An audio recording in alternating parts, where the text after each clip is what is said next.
अस्सलाम वालेकुम, कैसे हैं आप लोग सब। उम्मीद करती हूँ सब ठीक ठाक खैर खैरियत से होंगे।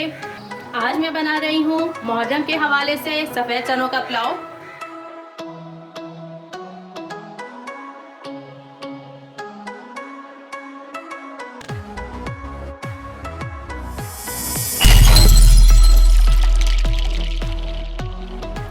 इसके लिए सबसे पहले मैंने एक बड़ी प्याज ली है, इसको स्लाइस में काट लिया है और हाफ कप मैंने ऑयल लिया है, हाफ कप से थोड़ा कम ऑयल है। और प्याज जो है अब इसके अंदर मैं डालूंगी तेज़ पत्ते, 2 से 2.5 तेज़ पत्ते डाले हैं। इसके अलावा ये खड़ा गरम मसाला है, इसमें एक बादियान का फूल है और एक दालचीनी है, 4 लौंगे हैं, तकरीबन 6 काली मिर्चें हैं, एक बड़ी इलायची है और 2 ये छोटी इलायची है। ये चली गई। और अब मैं प्याज को गुलाबी से ब्राउन की तरफ करके आपको दिखाती हूँ, कलर इसका आ जाए। देखिए प्याज हमारी पिंक और गोल्डन के करीब हो रही है। अब हम इसमें डालेंगे अदरक लहसुन, तकरीबन 1 खाने का चम्मच, ये चला गया इसमें। इसे मिक्स करेंगे। अब इसमें जाएगा टमाटर, एक दरमियाने साइज का टमाटर है वो इसमें डाला गया। फ्लेम मैंने मीडियम रखा हुआ है, थोड़ा स्लो कर देते हैं। अच्छा, अब मैं इसमें डालूंगी सफ़ेद जीरा, तकरीबन 1 चाय का चम्मच सफ़ेद जीरा इसमें चला गया। थोड़ा सा मैं सूखा पुदीना डाल रही हूँ ताकि इसका अच्छा सा फ्लेवर आए। एक बड़ी हरी मिर्च है, रेड कलर की थी, ये चली गई इसमें। ये अच्छी खुशबू आना शुरू हो गई है मिर्चों के जाने के बाद। अच्छा, अब मैं इसमें थोड़ा सा पानी डालूंगी ताकि टमाटर सॉफ्ट हो जाए।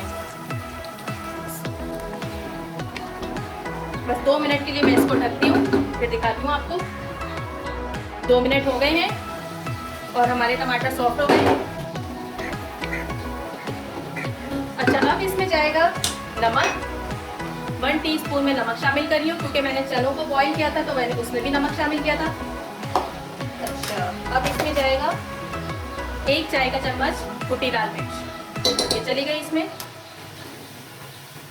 नमक और मिर्चा आपने अपने हिसाब से रखनी है। हमारे घर में थोड़ी कम खाई जाती है इसलिए मैं कम ही रखती हूँ, आप अपने टेस्ट के अकॉर्डिंग रखिएगा।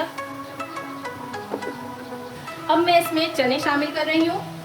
ये देखिए 1 पाव चने थे, चावल मैंने आधा किलो लिए हैं और उसके हिसाब से मैंने 1 पाव चने लेके इन्हें उबाल लिया था, लेकिन मैं पूरे 1 पाव चने नहीं डालूंगी, उसमें से थोड़े से मैंने बचा लिए हैं। ये देखिए मैंने बॉईल कर लिए हैं। अच्छा, अभी इसका पानी इसमें शामिल नहीं करेंगे, वो मैं बाद में डालूंगी इसमें।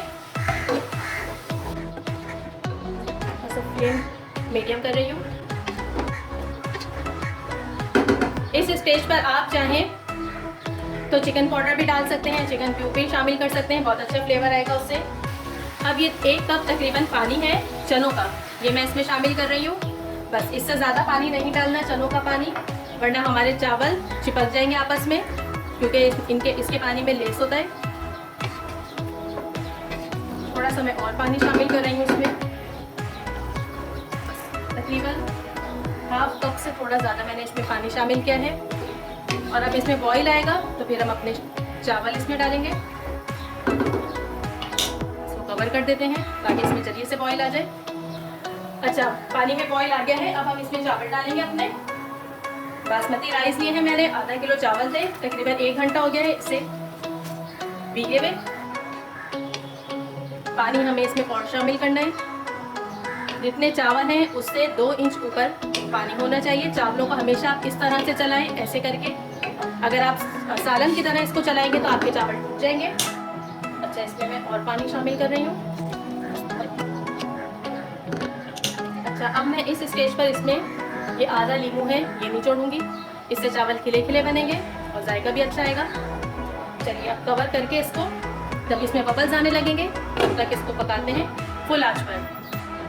ये देखिए चावलों में बबल्स आने लगे हैं, अब हम ऊपर से इसे गार्निश करेंगे। इस स्टेज पर हरा धनिया, बहुत अच्छी खुशबू आएगी हरे धनिए से। टमाटर मैंने इसलिए कम डाला था, 1 ही टमाटर मीडियम साइज का डाला था क्योंकि मुझे ऊपर से गार्निश करना था और ऊपर से डालने थे टमाटर। इसका पुदीना नहीं है मेरे पास, वरना फ्रेश पुदीना भी इसमें अगर आपके पास अवेलेबल हो तो आप डालिएगा, बहुत अच्छी खुशबू आएगी। और ये जर्दी का रंग शामिल कर दिया इसमें। बस अब इसको बिल्कुल दम पर 10 मिनट, 5 से 10 मिनट तक रखना है।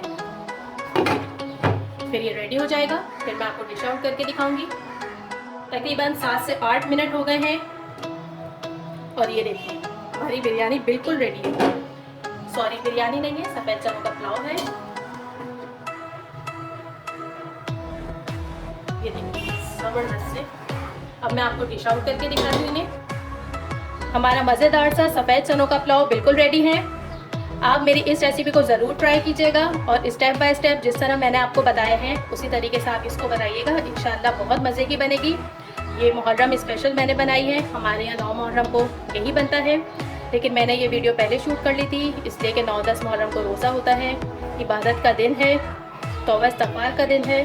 तो मुझे अपनी दुआओं में ज़रूर याद रखिएगा। फिर आऊँगी एक नई रेसिपी के साथ। खुदा हाफ़िज़।